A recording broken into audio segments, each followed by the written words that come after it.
કેમ છો બધા? મજામાં છો ને?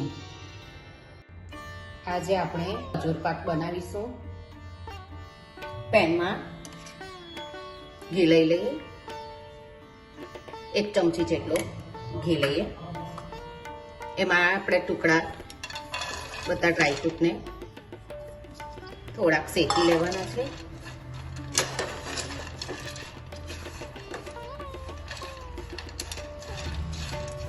આ રીતે બધા ડ્રાયફ્રૂટને ઘીમાં શેકવાથી એના ટેસ્ટ પણ ખૂબ સરસ આવશે. અને વધારે નથી શેકવાના આપણે.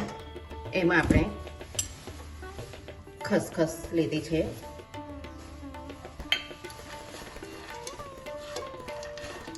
તે પણ અંદર શેકાઈ જશે.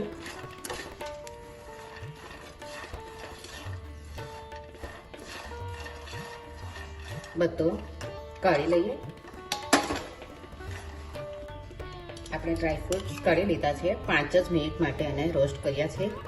એમાં આ 2 ચમચી બીજું ઘી લીધું છે. એમાં આ રીતે લાલ ખજૂર લીધું છે, એના ઠળિયા કાઢી લીધા છે. એને પણ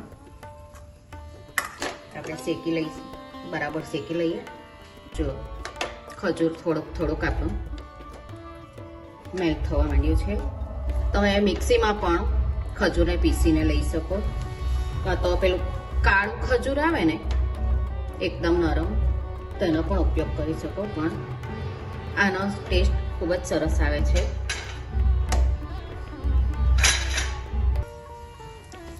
આ રીતે દાબતા જવાનું, એટલે ખજૂર આપણું પોચું થઈ જશે. આ મેસરથી, પોટેટો મેસરથી થોડું આ રીતે કરવાથી એકદમ સોફ્ટ થઈ જશે ખજૂર. બરાબર મેલ્ટ થઈ ગયું છે. એમાં 1 ચમચી જાયફળ પાવડર અને 1 ચમચી ઇલાયચી પાવડર છે. અને આ બધા જ આપણા ડ્રાયફ્રૂટ આપણે અંદર મિક્સ કરી દઈએ.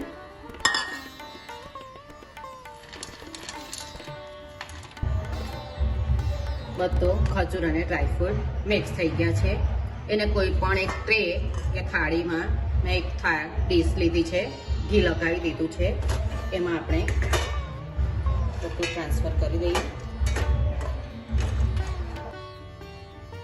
આ ડ્રાયફ્રૂટના ટુકડા મેં રવા દીધેલા હતા ગાર્નિશિંગમાં ઉપર. 15-20 મિનિટ પછી આપણે એને કરીશું ટુકડા. ખજૂર પાક બનીને તૈયાર છે. ખજૂર પાક તમે પણ બનાવજો અને મને કહેજો કે તમને આ ખજૂર પાક કેવો લાગ્યો. આપણે પાછા મળીશું બીજી રેસીપી સાથે. આવજો.